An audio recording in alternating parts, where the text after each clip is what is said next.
Okay, everybody, I think we're going to get started again. Welcome back. We're going to kick off this panel on high-quality teachers and leaders. I'm going to first introduce the folks on this panel, one who is not here, but she will be beamed in by video, and that's Linda Darling-Hammond. She's the president of the Learning Policy Institute and president of the California State Board of Education. She's an expert on teachers and teaching policy.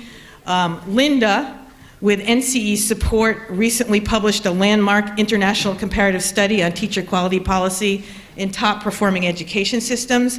A link to that study, it's called Empowered Educators, can be found on NCE's website.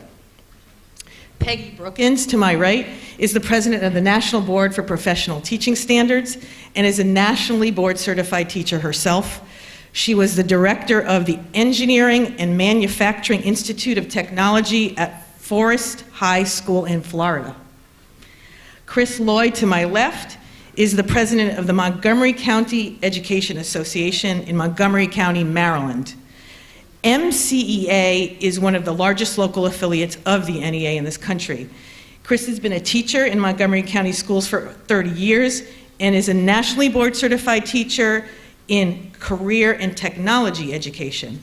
And then finally, Paul Pinsky is a state senator in Maryland. He's chair of the Senate Education, Health, and Environmental Affairs Committee, and he serves on the Kirwan Commission. Senator Pinsky taught high school history for 20 years and served as the chair of the Kirwan Commission's working group on high-quality teachers and leaders. So the first thing we're going to do is hear from Linda by video. Joel, where are you? I want to congratulate the state of Maryland for the important work of the Kirwan Commission and for the newly enacted $850 million start on the Commission's recommendations. Maryland's Commission represented all the major education stakeholders in the state. It was one of the first to be charged with making recommendations about what it will take for the state to reach the levels of educational achievement and equity accomplished by the leading countries in the world. This launched a very different kind of conversation than the one that often happens. Rather than asking only what does this state do or what do other states do in education, this goal shaped the conversation to look at entire systems of education that have in many cases built coherent approaches for high quality and equitable education, often nearly from scratch over the last 40 or 50 years.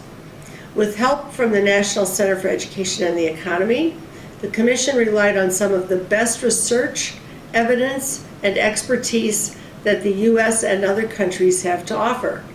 The resulting plan is powerful, coherent, and if pursued and appropriately refined over time, it could vault Maryland to a position of global leadership in education.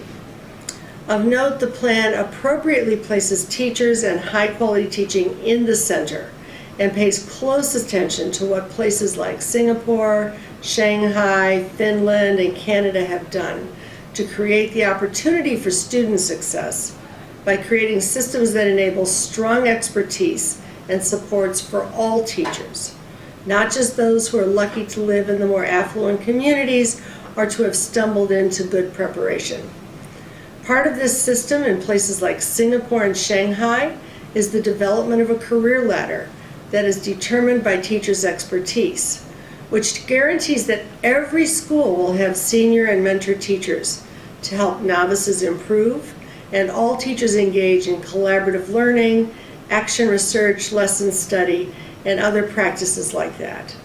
The Maryland plan includes such a career ladder, which includes certification by the National Board for Professional Teaching Standards. Now that's a standard that's been shown to reflect teaching effectiveness and a process that teachers agree has allowed them to improve their practice. Not only would this facilitate stronger compensation so that teachers are paid as much as other professionals later in their careers, not only earlier in their careers, who are required to have the same amount of education, but it will facilitate more systematic sharing of professional expertise and knowledge that redounds to the benefit of students. Perhaps most important, this plan develops a comprehensive, research-based approach to equity.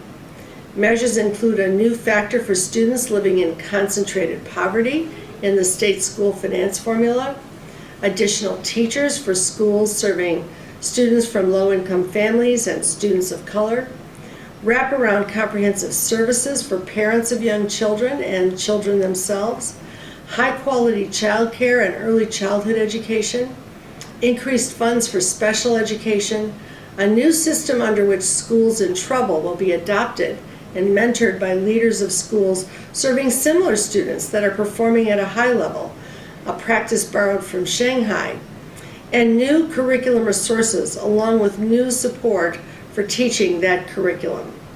In addition, a program underwriting college costs for able high school students who elect to attend a teacher training program, provided that they serve for several years in high-need schools, could simultaneously improve the caliber of the entering teaching force. It could stem attrition, address shortages, and diversify the teaching profession. All moves that we know will help students. This moment is a propitious one for strong gains in Maryland and for offering guidance to other states that are looking to create a coherent approach to creating an excellent and equitable education system. Once again, congratulations to those in Maryland and at the NCEE for the vision and commitment that are reflected in this important work.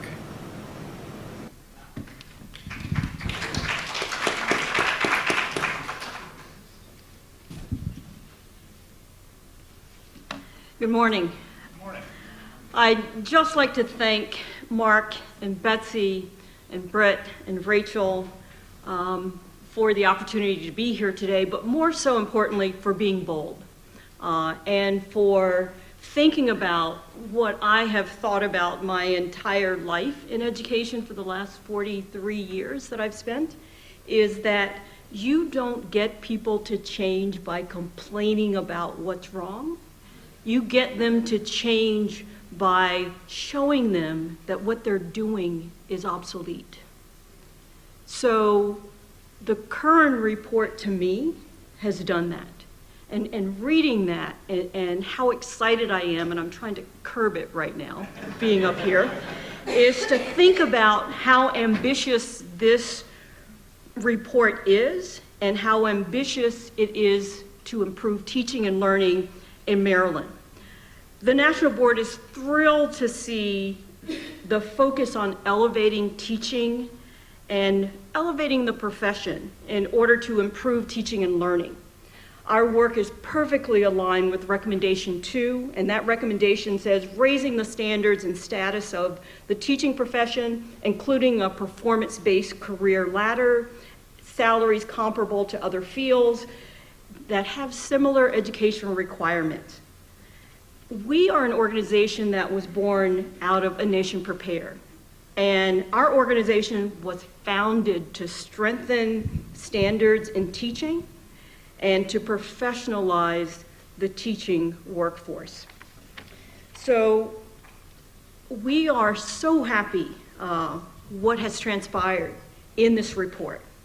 National Board certification is voluntary. It's an advanced credential. It is by teachers, for teachers, and it signifies the teachers that they are instructional experts in their developmental grade level and also in their content subject area. Board certified teachers are recognized as accomplished based on the profession's standards, which define what teachers should know and be able to do. Currently, we have more than 2 decades of research showing that students taught by board certified teachers learn more and learn more deeply than their peers. We recently redesigned the certification process to make it more flexible and more affordable to meet teachers' needs.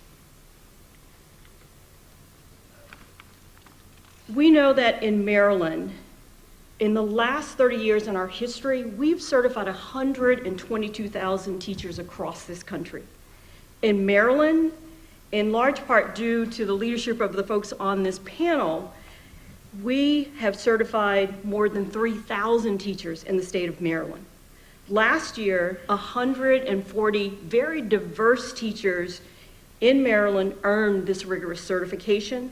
and making Maryland 8th in the country in new MBCTs, even though they're just 19th as far as population in this country. Right now, more than 700 teachers across the state are currently pursuing national board certification. When we talk about elevating the teaching profession, we want board certification to become the expectation, not the exception. This is possible by strengthening the teaching continuum as laid out in the current commission.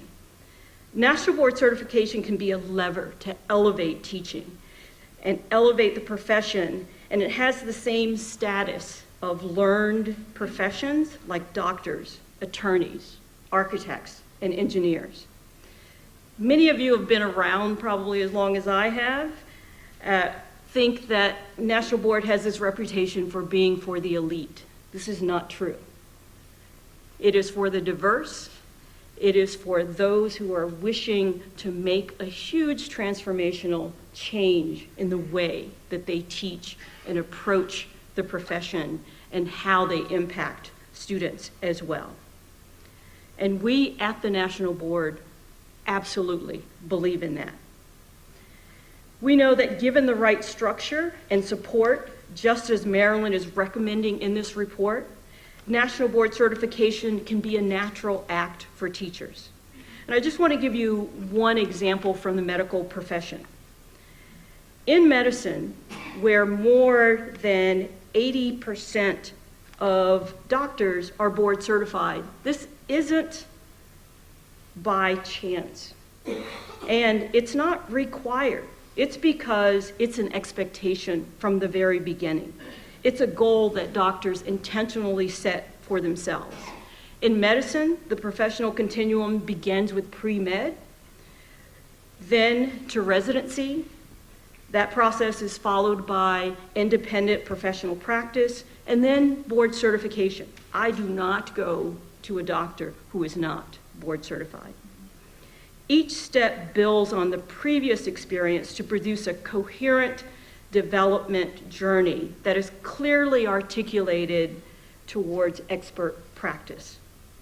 As the vast majority of teachers become board certified, it will help amplify the message to the education community, to parents, and to the public that teachers are instrumental in the process of student achievement, that they are experts.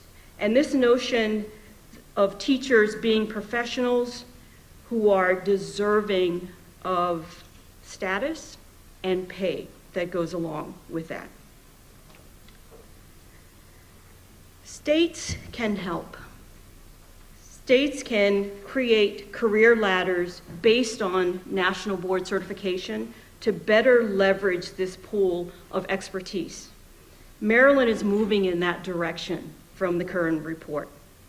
It is up to states and districts to decide, how do we recognize board certified teachers differently, leverage their expertise, and make a way that meets their needs that is appropriate. Right now, most of the states in the district, national board teachers are recognized for their level of expertise. They are used as mentors. They are also used as professional development leaders, but they can be more. There are pockets in districts where there are leadership roles, but those leadership roles are not shared in the ways that they should. With the current commission and its recommendation, Maryland is moving towards a national model. As Linda Darling-Hammond mentioned, and empowered educators and what the most highly performing countries based their change on, it was the national board. We can't be prophets in our own land, but the current report gives us a chance to do that. And as an organization, the National Board stands ready to partner to make this happen. So thank you.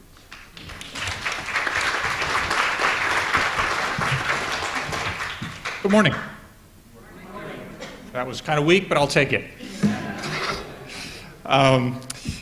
My name is Chris Lloyd. I'm a National Board Certified teacher, and I've been teaching a mere 30 years in Montgomery County, Maryland, so I'm just at the start of my career.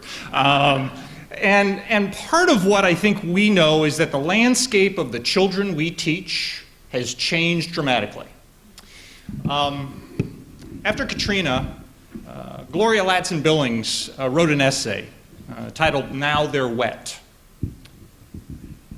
And what she said in it was just that our nation's aggressive neglect was now on television for all the world to see. And when asked about the disaster, she said, actually, the only difference between the people you are seeing on television today and their status 2 weeks ago is now they're wet. Because I think for many people that was a shock, right? Oh my gosh. Jonathan Kozol went on in his writing on education to talk specifically, because people have often asked Kozol, well, why don't you create a network of schools? Why don't you create an innovative network of schools? And Kozol went on to say, I don't want to go to my grave helping to polish the apple of apartheid. I want to stir teachers and educators and decent academics to be more than technicians of innovative proficiencies. I want to stir them to be warriors of justice. I use that as the frame because if there's ever a group of folks who can transform a democracy, it's teachers.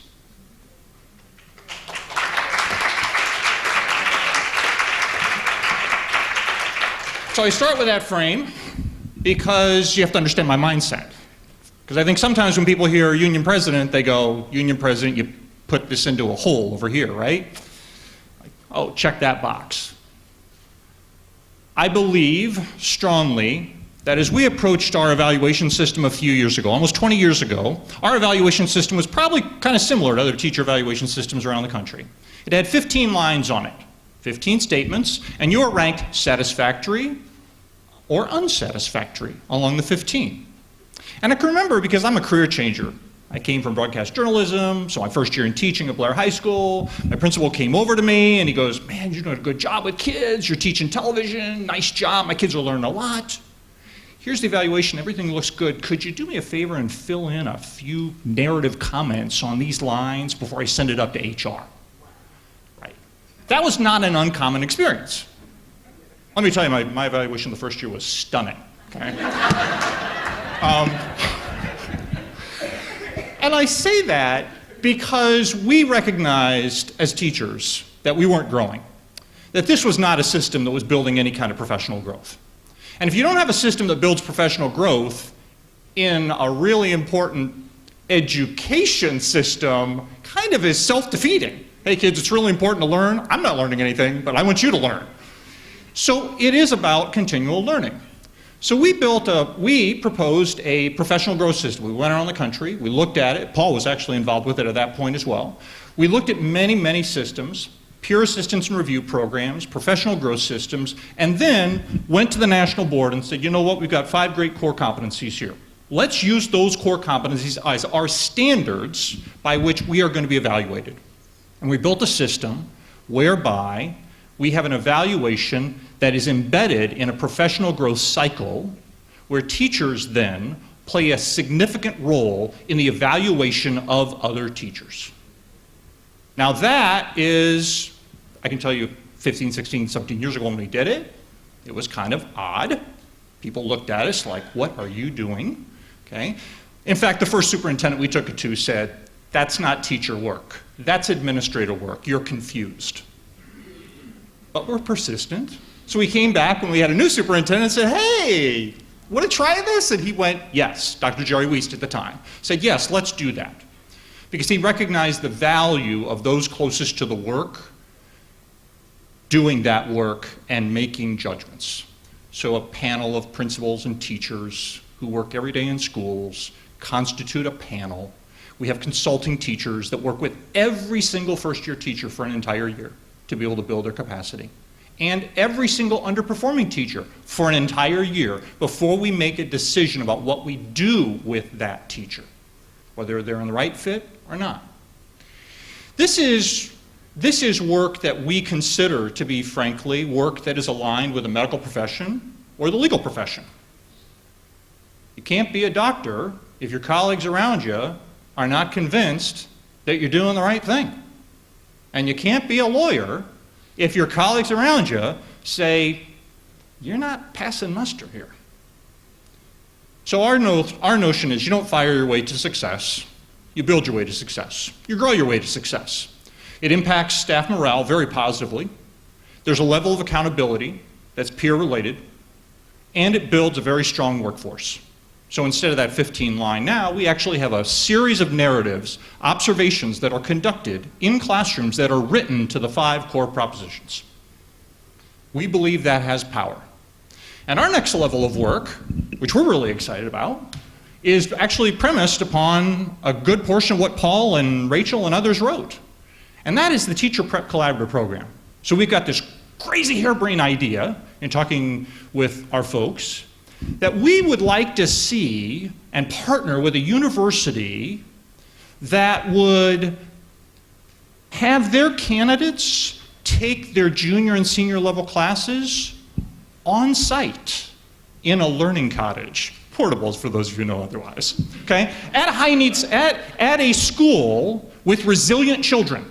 So like a Title I school where you'd have a Title I, a middle school, and a high school close by.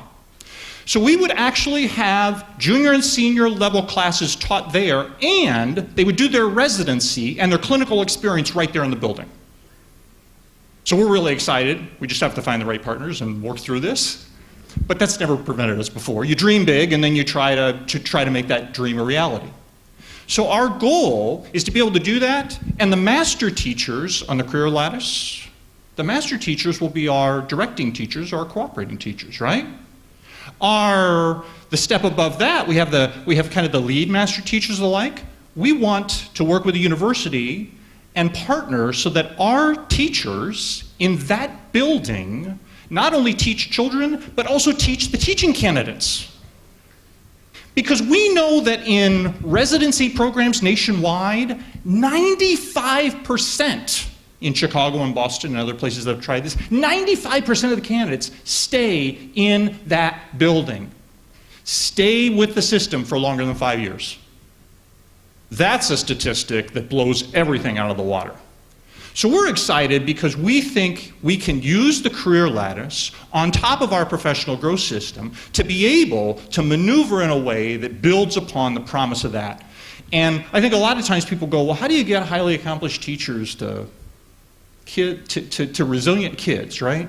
How do you get that? And I think sometimes this will be where I don't speak you go, wait a minute, union guy saying that? It's not just money. Because if you've got a bad working environment at a Title I school, I don't care how much you're going to pay somebody. First of all, they're not going to be happy working there. That's never a prescription for success. Unhappy teachers working with children, right? But what you want to do is you want to build an environment of empowerment and efficacy. And you want to build an environment where that is possible. So as we approach this, that's one of the things that we're going to be looking to do.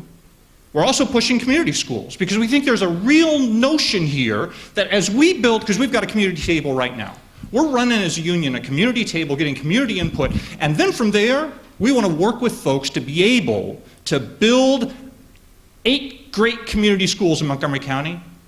So we see this as a great opportunity, and we see it as an opportunity to lead in many ways, in much the same way that we've led over the past 20 years. That's it.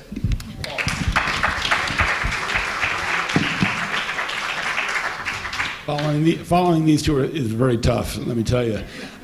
The work group, the Teacher Pipeline Work Group subcommittee of the Kirwan Commission, they took the term blueprint very literally. So we came up with a number of recommendations, fairly concrete. So I'm going to bring the conversation maybe from 20,000 feet down to about 5,000 feet and give you a taste of some of the recommendations in the report if you haven't thoroughly read it, and we won't test you on it anytime soon.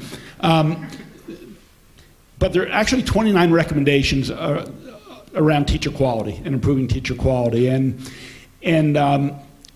we did the benchmarking. NC did that for us and did a great job of what's happening internationally. And we actually had support from another consulting group, APA, Augenblick, Palish, and Associates, who crunched the numbers. Betsy and Mark and their team did the policy, but we also had to look at the finances and the numbers and translate what it would cost us. But in the benchmarking, not surprisingly, what we learned, what we saw is other nations had teaching as a high-status profession. They drew people from the upper ranks. They made the standards for entrance very difficult and high, comparable salaries to other respected professions, and also more time to collaborate and reflect on practice. So we used that as a guidepost in translating what that meant internationally for applying it to Maryland. What would that look like in our state? So we have these 29 recommendations, and I'll highlight 5 or 6 of them, but I want to repeat something that Craig Rice said earlier. They're interrelated, just like pre-K is interrelated with a high-quality instructional program, which is interrelated with a quality workforce, teaching force, and accountability. Many of these teacher preparation, salary, et cetera, are conditioned on each other, and you can't take one piece of them.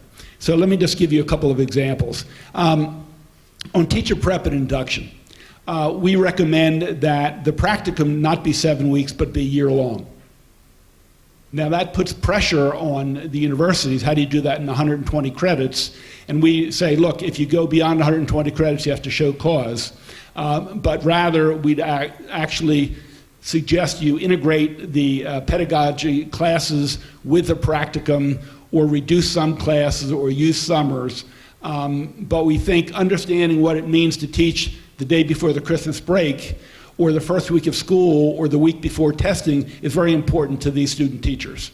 You can't just give them 7 weeks, if it's particularly in the spring, where they don't get these sometimes traumatic times in teaching. So we think a year is very, very important.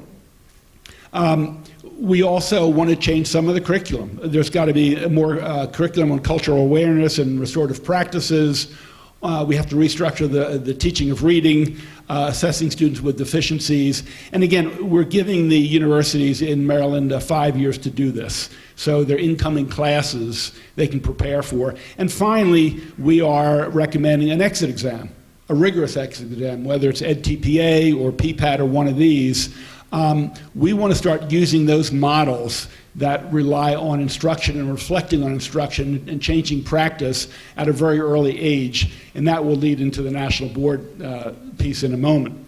Also, in terms of induction that first year, we think the institutions and the local education agencies, the local schools, there's still some discordant activity in whether it's how it's paid, how student-teacher advisors are selected, whatever it is. We think it's got to be more systematic, and in fact, we recommend an MOU between the higher education teacher prep program and the school. And in our Jumpstart bill we just passed this year, we actually put in seed grants to get some of these school systems and higher institutions to be more thoughtful, more conscientious in how they proceed on that. In terms of raising standards for licensure, just as we would have an exit test for the higher education preparation, we think anybody who comes to teach in Maryland should have to pass EdTPA or PPAT. So that means if you're coming through an alternative route, you also have to pass that test. Or if you come from another state, you will have to pass that test. You know, praxis is nice, but when you have an 80 or 90% passing rate, I'm not sure what it's telling us. These are much more instructive, practice-based, and we actually give time, I think 18 months in our recommendation, so well, that's short, that we give time to achieve that. Let me get to compensation and forging a career lattice. We are 10% below the leading states in our salary. Massachusetts and New Jersey. We are far below comparable professions, architects, accountants, nurses. So we have a long way to go. So we've made a recommendation to increase salary 10% in 3 years, in addition to any cost of living raise locally negotiated. We say by the end of 5 years, every school system, we have 24 in Maryland, will start at $60,000. And in the long range, to really get us comparable salaries with other professions, we institute a career lattice or career ladder. It's based primarily on national board certification because that's performance-based. And we think it is value added, and the studies and tests we've shown have shown that to be the case. So it would work like this. First 3 years are your first years of induction. Then you pursue national board. And then later on, you could pursue to become a lead teacher, master teacher, professional master teacher with more responsibilities, more required skills, and also more salary. And if you choose administrative path, you'd become a licensed administrator or a master licensed administrator. And with that, national board, for example, would be additional $12,000.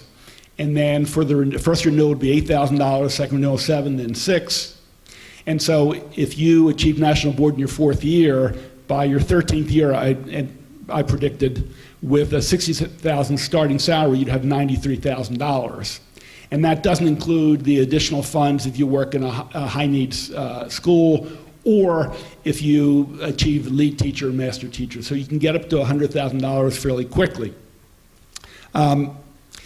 And also for principals. We suggest that to become a master principal, you would have to achieve national board certification first. So you're a high quality teacher as well. We understand there's a transitional period. In the transitional period, we would have people, if they choose to stay on the traditional salary scale based on years of service and degrees, they could do that. But after 5 years, and when 65% of the people taking the national board assessment pass it, then it would be required for all new people entering the profession. So we're trying to have a transitional period and then push the envelope when you get to the point. And the more people that go through preparation, the teacher prep, and do well on EdTPA or PPAT, or come into the state on licensure, we think they'll be better prepared for national board and it'll increase our passage rate. So we want to make that the expectation and standard as with the medical profession. And while we appreciate the growing effort of national board, it still is a small layer of teachers across the country. We want to make it the expectation and the standard for all. That being said, we think that's going to put pressure on other states. So in other words, if you have to come into our state and you have to achieve EdTPA or PPAT, and that the career lattice will be based on national board, if we can increase the salary, increase the working conditions, our hope is it'll put upward pressure in neighboring states of Pennsylvania, Delaware, because we're a net importer of teachers, that their institutions will also say, well, we better prepare our students the same way if in fact they want to go to this high-performing Maryland. So they hopefully will add an exit test of EdTPA or PPAT, whatever it might be, and start to reflect in their curriculum some of the same things we're expecting here. A couple of other items. We want to reorganize schools. Teachers, at least in our state, are in front of students much too much. There's very little time for collaboration, reflection, and changing practice. If you're in a secondary school and teaching 5 classes, you have 1 off. And you are, so 4 out of 5, you're teaching 30 or 35 students. We would implement in a phased-in way over 10 years a reduction to 60%. So you'd have an additional period for a secondary teacher to work with your colleagues in your department on your grade level, whatever it might be, to talk about why this group of students isn't moving ahead quickly, whether it's minority students or whatever it might be, economically disadvantaged or ESOL students, and you could talk about why these students aren't moving and talk about changing practice. We'd also have time for tutoring and some other things, but it's very expensive. You know, if you reduce by 20%, that means you have to increase your teaching load or teachers by 20%. That plus raising salary adds significant cost, and actually this work group had the most expensive program that will cost money. So let me just end with this. I said things were conditioned on each other. If we raise the salary, improve the working conditions, start picking from the best and brightest who now might be encouraged to come into teaching. They don't choose medical school or to become attorneys, and they come in. That will help us in raising the standards of entrance. Okay, if we have a career lattice based on performance, that people can move more quickly in success, in salary and achievement, it might actually draw people in to the profession. So we think this is part and parcel of the overall package. And my friend mentioned Jerry Wiest, and I guess I first heard it from Jerry, where he talked about raising the bar and closing the gap, that those two go hand in hand. And I think Mark referred to that. So our proposal, you know, whether it's recruiting minority teachers, so the teaching force reflects the student population, whether it's the tutoring program in another segment of the report, that clearly is paramount and is underlying component of this report. Now, as David Driscoll said, you know, is there a guarantee? There's not a guarantee. You know, we have a 10-year phasing program. It's not fully funded yet. Will it work? We're not sure.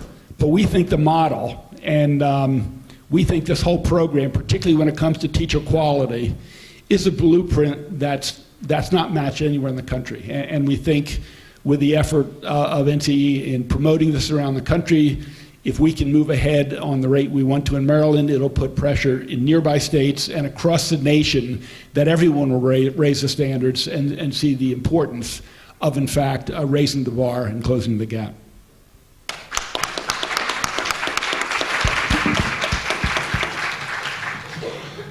Thank you to all the panelists, and we're ready for another set of questions. Oh, next session, sorry.